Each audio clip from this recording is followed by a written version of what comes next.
सत्य सिद्ध करायला 2-4 बोटावर मोजणे इतकीच लोकं असतात. पण खोटं सिद्ध करण्यासाठी लोंढेच्या लोंढे येतात. आणि काय होतं माहिती आहे का? तुम्ही स्वतःला आरशामध्ये पाहत जा आणि स्वतःला आरशामध्ये पाहून ना, परमेश्वराने तुम्हाला काय बनवलं आहे याचा एकदा विचार करा आणि त्यानंतर तुम्ही त्या परमेश्वराने घडवलेल्या ह्या घटनांचा विरोध करा.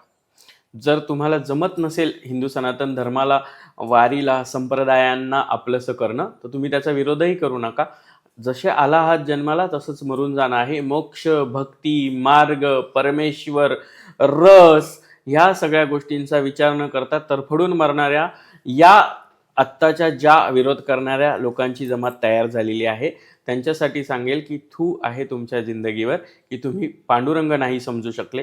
थू आहे तुमच्या जिंदगीवर की ज्या पुंडलिकाने वीट फेकली आणि त्याच्यावरती युगानुयुगे कमरेवर हात ठेवून माझा पांडुरंग उभा आहे.